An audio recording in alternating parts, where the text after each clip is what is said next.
राजेश्वर की बहन पाली कांता वीर सिंह से मन ही मन प्यार करने लगी थी। जब ये राज राजेश्वर की पत्नी ने समझ लिया तो राजेश्वर दूसरे दिन ही बीरू की बड़ी बहन से बीरू और पाली कांता की शादी की बात पक्की करने गया। आज मैं बहुत खुश हूँ भैया। अरे पगली, तुझसे ज्यादा खुशी तो हमें है।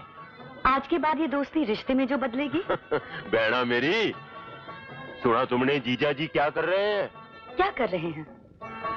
पाली कांता की शादी पर उस वीर सिंह को 1200 एकड़ की पहाड़ी और अपना ठाकुरगढ़ दे रहे हैं।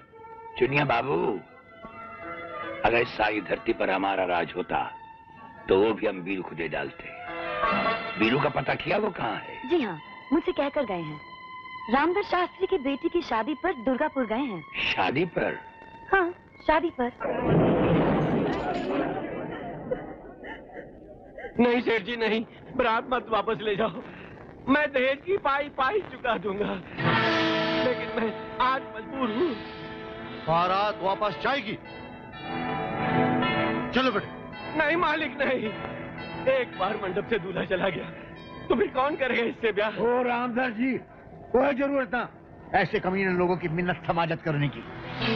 हमारी लड़की हमारे गांव का मान हो गया है, मान। इतना मान रखे है तो कर लेना शादी इस दर्दी से। और पीरू, ये क्या किया तूने? कुछ नहीं, कुछ भी नहीं। सारे इस थप्पड़ ने तो हमारी लक्ष्मी की जिंदगी बर्बाद कर दी। और कुछ नहीं होना, मैं जो कह रही हूँ। तो फिर कौन करेगा इससे ब्याह? अरे इससे क्या पूछे है, जिसे खुद दहेज में 1200 एकड़ जमीन मिली है।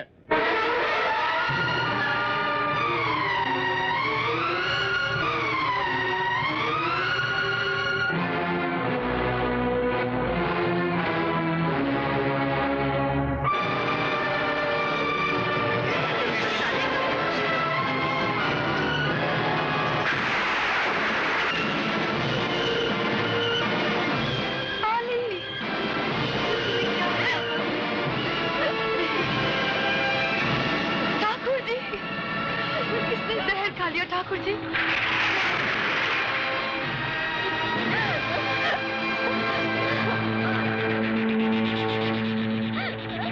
अब अपनी बहन के लिए सुहाग का जोड़ा नहीं, कफन मंगवाइए ठाकुर जी, कफन। आपके दोस्त ने खूब दोस्ती निभा दी।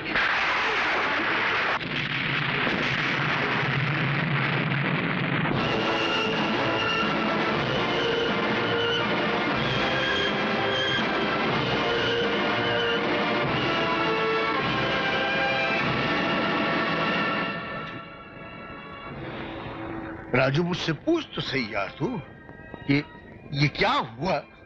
हम तुमसे क्या पूछें? ये पूछें कि तुम यहाँ आने से पहले मर क्यों नहीं गए? ये पूछें कि तुमने बरसों की दोस्ती को देखते देखते जिंदा क्यों गाड़ दिया? क्या ये पूछें कि तुम हमारी बहन की लाश को अपनी बीवी के दुपट्टे से ढकने आए हो?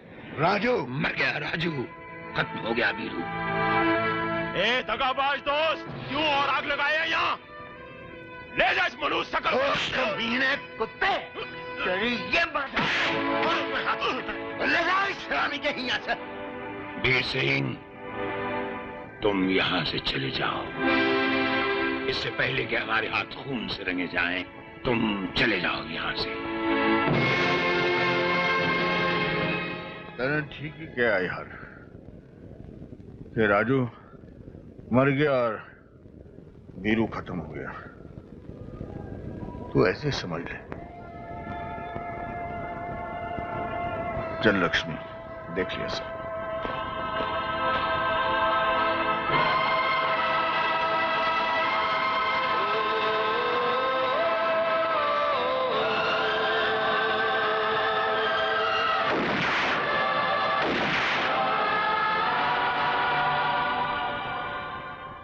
राजू!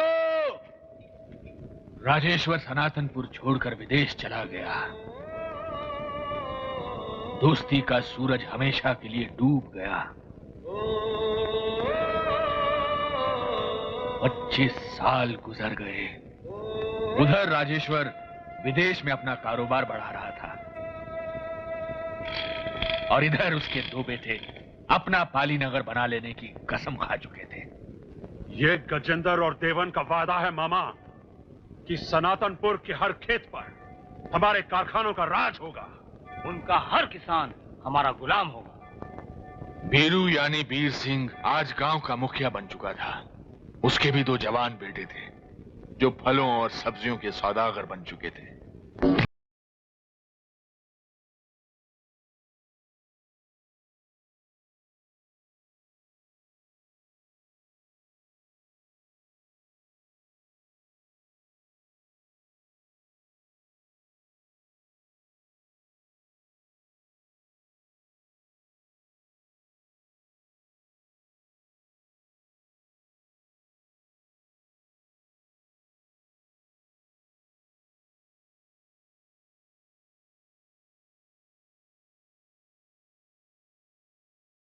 अच्छा तरीका हो ही नहीं सकता।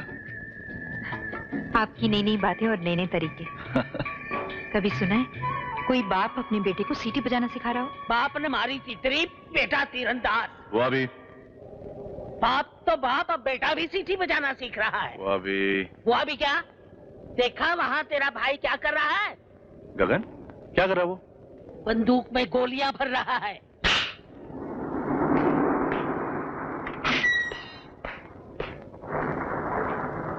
खबर बिल्कुल सच्ची है गगन भैया। चुनिया की साजिश सिर्फ हमारे किसानों को ही खत्म करने की नहीं, बल्कि राजेश्वर और दादाबीर को भी खत्म कर देने की है। अब देखना पड़ी राम, यानी दोनों की समाधि वहीं बढ़ेगी। ये बस समझे तू राजनीति। बाय गॉड, कुत्ते का दिमाग पाया तने। बलीराम ने ठीक कहा चुनिया बाबू, लेकिन कुत्ते भी तो अपने मालिक से वफादार होते हैं। तुम समझते हो तुम्हारी राजनीति कामयाब होगी? नहीं। एक दिन तुम सनातनपुर के राजा बनोगे? नहीं। दादाबीर और राजेश्वर सिंह की कब्र बनाओगे? कभी नहीं। तुम उनकी मोहब्बत की टहनियां काट सकते हो, उनकी जड़ें नहीं। ये कभी नहीं होगा। और तुम जैसे राक्षस का पर्दा राजेश्वर बाबू के सामने मैं फाश करूंगा। मैं। इंतजार करो चुनिया, अपने विनाश का, अपनी बर्बादी का।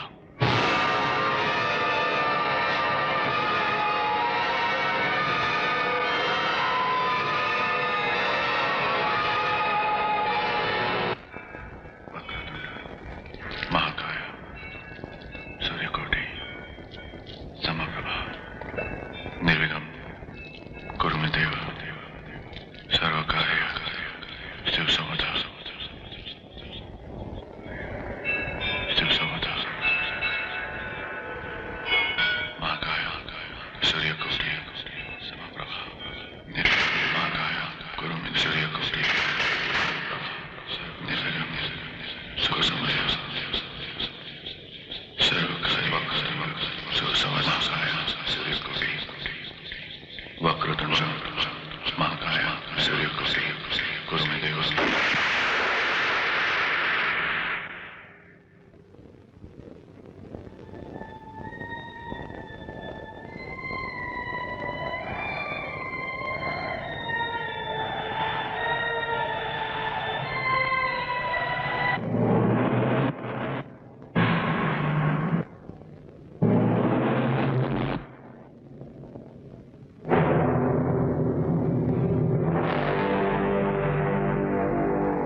विधवा बन गई, लेकिन अब बिन बच्चे की मां नहीं बन सकती।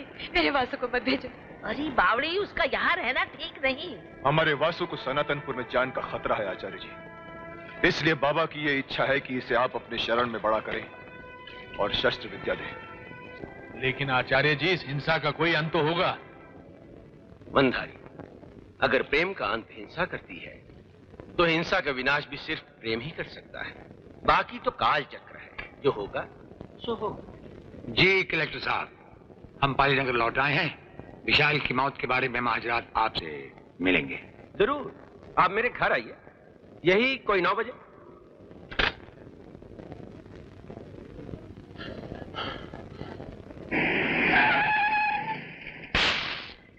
कांप मत, काम हो गया है।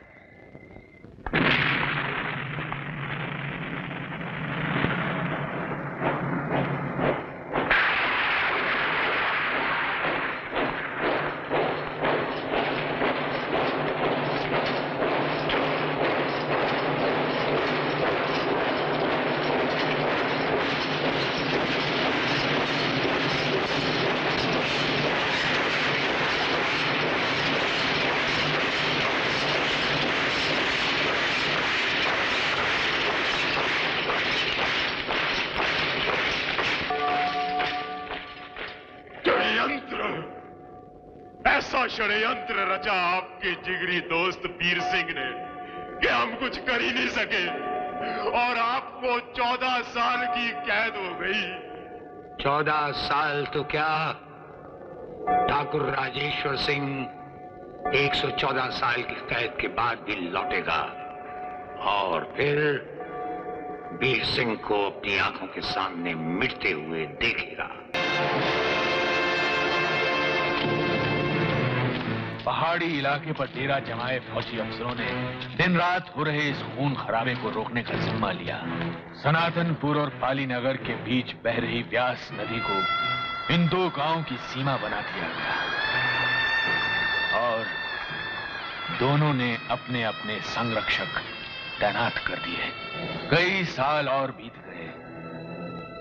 उधर राजेश्वर जेल की सलाखों में जल रहा था और इधर दादाबीर, उसने अपने किसानों के हाथों में बंदूकें थमा तो दी, पर दोस्त की दोस्ती को भूल ना सका था।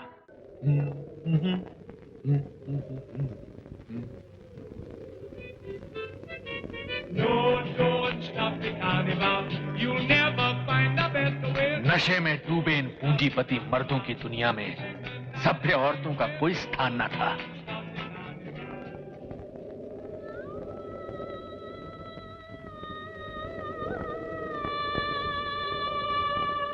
ठाकुर हवेली से ये मधुर स्वर समझते देर न लगी। ये गज्जा की बेटी राजेश्वर की पोती राधा है, जो दिल्ली कॉलेज से पढ़कर यहाँ पहली बार छुट्टियां काटने आई है।